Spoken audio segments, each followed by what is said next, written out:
You're back here inside the Araneta Coliseum as we continue our live and exclusive ABS-CBN sports coverage of UAAP Season 81. And after a back and forth second quarter, we are back to square one at the half with our first deadlock of the game at 40-all. This battle between UE and Adamson has been very entertaining. Well, that's for sure, Anton. Both teams really slugging it out in that first half. UE with a strong start, Adamson with a big 18-0 run in the first quarter to answer that strong start by UE, and both teams just trading haymakers back and forth in that second half. Philip Manalang with a big play at the end of the first half to tie the count at 40-all. Alvin Pasaol right now has 12 points in the game, including 3 3-pointers. Jeric Ahanisi hit all of his 3-pointers and field goals in the second quarter for a total of 9 points. But other guys from the UE side have been contributing. Bartolome's got 6, Cuellar has got 8. But when UE went on that run, that 20-3 run to start the game, guys like Jerome Lastimosa started to step up for the Soaring Falcons to make sure that they were not left biting the dust.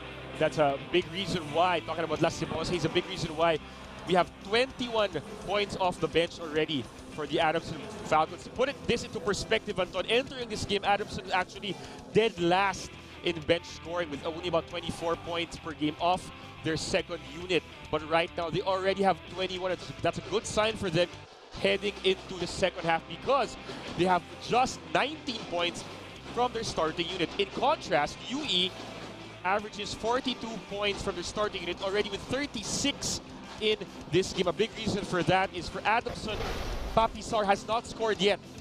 That's a big reason why their starting unit only has 19 points so far. We see the leaderboard right here.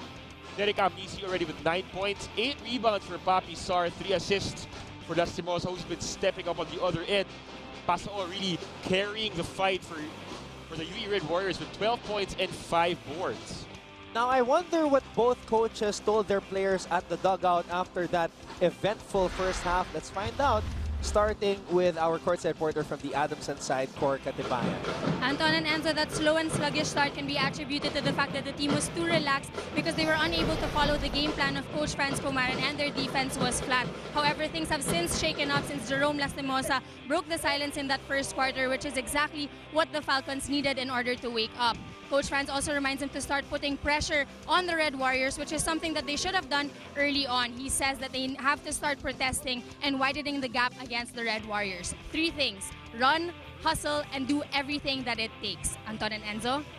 Well, they don't want to let this opportunity for a twice-to-beat advantage in the Final Four slip away, because we know what happened in the previous 2 years against LaSalle, wherein they were knocked out in just one solitary game. Now let's go over to the other side and hear from the UE side with Mix Gomez. Anton and Enzo, alam na nga natin, hindi pa nakukuha ni Alvin Pasaol ang record ni Terrence Romeo, but the UE Red Warriors are very happy with how the team performed in the first half, especially the starters with how they started in the game. And you know what, nakusap natin si Assistant Coach Gian Nazario at sinabi niya sa atin that they are very happy with the offensive execution and shot selection of the UE Red Warriors. Yun nga lang ang problema nila is just like what happened in the previous game against FEU, yung shooters ng Adamson, they're really getting along in this game. They already have 7 3-pointers. Titingnan natin kung paano yung babantayan ng UE Red Warriors in the second half. Balik sa inyo.